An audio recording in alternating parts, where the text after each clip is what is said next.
Alors, nulle part ailleurs, en compagnie de Serge Lama, pour ceux qui n'étaient pas là au début de l'émission, je rappelle que... Ils sont les plus nombreux. Nous fêtons à notre manière les 900 000, le record, hein, l'exploit de Serge avec son spectacle sur Napoléon, les 900 000 spectateurs. Mais là, l'hommage sera donné le samedi de la semaine prochaine au Zénith lors des Victoires de la musique. Nous fêtons aussi la sortie de l'album Je t'aime, l'album de Serge Lama, et du 45 tours, on devient un émigrant. Et puis surtout, le fait qu'il est actuellement au Casino de Paris. Il y est déjà depuis le 13 octobre, mais il y est encore, et il a prolongé jusqu'à la fin du mois de janvier. C'est cela. Alors, quel spectacle, pour ceux qui n'ont pas encore vu? C'est un spectacle, c'est un tour de chant, c'est un retour à mon métier naturel, c'est-à-dire au chanteur, mais un tour de chant, ce que j'appelle agrémenté, c'est-à-dire que je suis autour de cette base qui est la vertèbre, c'est les chansons, et autour de ça viennent s'articuler des petites scénettes, des ballets qui ont été réglés par Reda et qui sont, je dois dire, ça c'est pas moi qui l'ai fait, alors je peux en parler, la chorégraphie est vraiment formidable. C'est la première fois que tu y mets autant de danseurs? C'est la première fois que je fais un spectacle comme ça, c'est-à-dire que c'est la première fois que je fais un spectacle avec des gens autour de moi. Oui. Aussi surprenant que ça paraisse, parce que la télévision, ça trompe toujours un peu. Hein. Comme les chanteurs, vous revenez chanter quand même vos chansons quand ils sortent de nouveaux albums ou de nouveaux simples, vous venez à la télé, alors on vous voit chanter, mais il se trouve que dans ton cas, tu n'avais tout. Alors, l'un des recordmen de la scène, hein, déjà avant, on parlait tout à l'heure du Palais des Congrès en 81 avec les 300 000 spectateurs. Ça, oui. Depuis 81, il n'y avait pas eu de scène de Lama chanteur. C'est ça, ça fait 7 ans que je ne suis pas monté sur scène pour faire un tour de chant. Bon, je consacre toute cette année, disons 88, au tour de chant, puisqu'ensuite je partirai en tournée avec ce spectacle-là. Après, je m'arrête pour écrire un autre spectacle et je ne pense pas qu'il y aura de tour de chant à Paris avant 1992 ou 93 maintenant. Parce que je veux diversifier un petit peu ce que j'ai commencé à faire il y a quelques années, mes activités. Et donc, c'est-à-dire que l'autre spectacle sera musical quand même. Ça sera musical, mais mais plus proche d'un Napoléon ou c'est ça, ça sera une comédie musicale. Et donc, le tour de chant, c'est pratiquement l'un de mes derniers. Moi, je dis l'avant-dernier, mais peut-être le dernier si je trouve une autre façon de me... Pourquoi ça? Parce que tu considères qu'un chanteur n'a pas à faire un vieux chanteur? Oui, c'est une idée que j'ai toujours eue dans ma tête. Je pense que passer, disons, 50 ans, ça peut être 52, on ne va pas s'arrêter à... Je pense que, bon, je suis encore très jeune, là, je suis... Moi, je ne suis pas chanteur, ça ne me gêne pas, mais enfin, 50 ans, mais je trouve que c'est plus difficile de vieillir dans la variété, je veux dire, dans le tour de chant, parce que je m'en aperçois en ce moment, le tour de chant, c'est très, très physique, il faut se donner... D'ailleurs, quand Montand avait repris le tour de chant, il l'avait dit, je veux dire, c'est beaucoup plus fatigant qu'un spectacle de théâtre ou qu'un spectacle comme j'ai vécu, de comédie musicale. Par exemple, là, ce que tu fais actuellement au Casino de Paris, c'est plus fatigant, oui. Plus fatigant? Et oui, parce que je porte tout seul. Je suis là tout le temps du début jusqu'à la fin. Je fais 2h20, 2h25. Je suis là tout le temps. C'est moi qui porte tout le spectacle. Et donc, je considère que, passé un certain moment, donc je considère que mon spectacle du Casino de Paris, c'est sinon mon dernier, en tout cas... mon avant-dernier spectacle de tour de chant. Et de toute façon, le prochain ne pourrait être qu'en 92 ou 93. C'est ça. Tu as toujours planifié, oui. Mené ta carrière comme ça, avec des dates que tu respectais. Je crois qu'il faut le faire, parce que d'abord, ça vous fait travailler. Si on n'a pas de but, on ne travaille pas. Oui. Parce qu'on est tous feignants, il faut pas se leurrer, Au début, je me souviens, on te reprochait, on disait c'est de la prétention, il est capable de dire, voilà, mon planning est fait, j'en ai pour 4 ans. Ben non, mais c'est parce qu'il faut s'organiser, puis qu'il faut avoir une direction dans la tête pour pouvoir y arriver, quoi.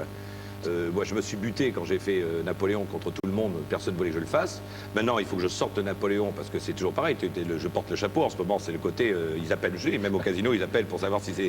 Il faut dire honnêtement que tu y as vécu combien de temps dans la peau de Napoléon? 3 ans. 3 ans, sur scène. Sur scène, en tournée. Donc 5 ans. 5 ans. 5 ans, ça fait 5 ans en tout. Et maintenant, bon, je sors de ça pour faire autre chose. Et puis, voilà, je vais essayer de passer ma vie à faire des choses différentes. Le tour de chant, j'en ai fait pendant 20 ans. Donc, voilà. On parle du casino, là. Oui. Alors, au casino, combien de chansons? 38 chansons. 38 chansons que... Donc, combien tu n'as encore chanté nulle part ailleurs qu'au casino? 18. Il y a 18 chansons, parce que le dernier album, il y avait le dernier album que je n'ai jamais chanté parce qu'il est sorti pendant l'autre spectacle, et puis le nouvel album qui vient de sortir, oui, dont je chante toutes les chansons, et je pense et 2 chansons inédites en plus. Voilà, il y a même 2 chansons de plus. Il y a 2 chansons de plus, donc ça fait 18 chansons, donc la moitié du tour de chant, et fait de nouvelles chansons, et puis les anciennes, d'aventure, je suis malade, enfin tous les... Mais j'ai essayé de construire ça de manière à ce que les chansons nouvelles et anciennes s'imbriquent un peu d'une certaine manière. Et c'est pour ça que j'arrive à chanter en 2h25, j'arrive à chanter 38 chansons, parce que d'habitude... les chanteurs chantent 22, 23 chansons et ça fait à peu près le même temps. Et moi, j'arrive comme tout est imbriqué. Les gens n'ont pas beaucoup le temps d'applaudir, je veux dire. C'est un spectacle qui est construit un petit peu comme un... Ça t'agace, les applaudissements? Ah, pas du tout, je suis content qu'ils applaudissent, mais surtout à la fin. Je trouve qu'un spectacle, c'est surtout fait pour être applaudi à la fin, et alors ça va bien.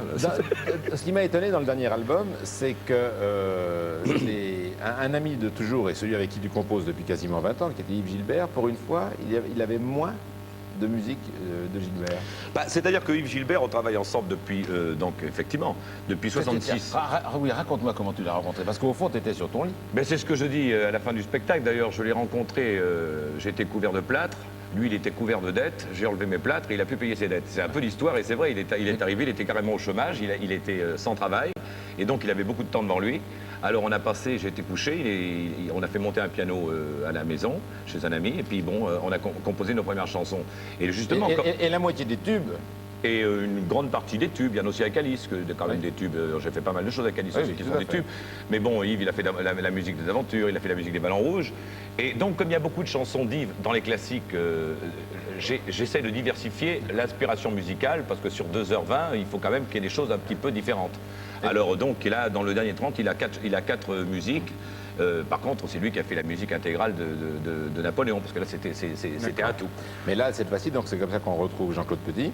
Jean-Claude Petit, pour deux chansons, Matt Camison, Jean Schultes, et Tony Stéphanidis, avec qui j'ai déjà pas mal travaillé. J'ai fait Souvenir, Attention, Danger avec lui et d'autres choses. Parce qu'il faut un peu...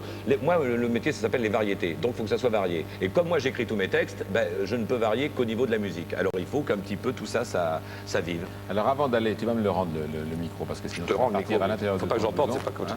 Voilà. Ah, c'est pas un paquet cadeau, ça. Non, je crois qu'il vaut mieux qu'il l'envoie bon, dans l'autre sens, oui. Je vais le mettre comme ça. Bon. Sinon, il va finir par se déshabiller, comme Céro l'autre jour. Voilà. Voilà, tu vas aller te mettre en place. Alors, c'est justement... Hop, j'ai gardé le micro, mais je crois qu'il est parti avec. J'espère que la technique va pouvoir arranger ça. Le Stéphanidis, donc, mais toujours Parole de Lama, bien entendu, comme toutes les chansons de cet album, Je t'aime. Ça s'appelle On devient un émigrant. Serge Lama.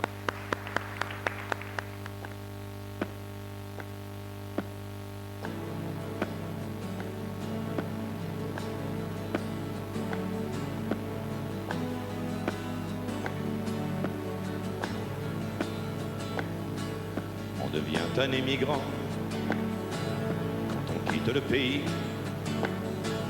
le village ou le lieu-dit, la banlieue. Quand notre jardin d'enfant devient un jardin public, surveillé par un vieux flic, soupçonneux. On devient un émigrant quand on arrive à Paris, sans bagage et qu'on lui crie à nous deux. On devient un émigrant quand on trouve dans le noir un remède au désespoir qui nous prend. Une femme de 30 ans, Rita, Judith ou Malou, qui s'achète, qui se loue, qui se vend. On devient un émigrant quand le corps épouse l'âme et qu'on rencontre la femme, le volcan, et que l'on quitte en chantant une mère de banlieue qui pleure de tous ses yeux, mais qui comprend.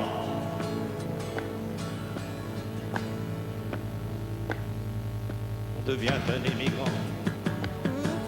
le matin quand on s'en va, dans le sale métro froid que l'on est,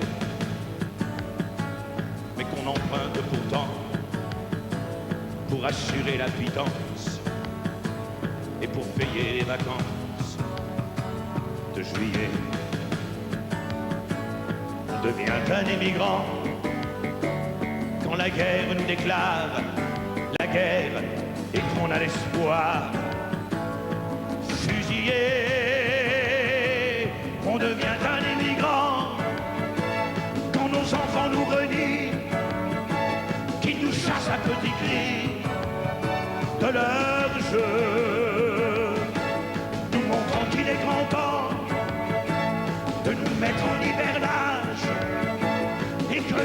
passé l'âge d'être heureux.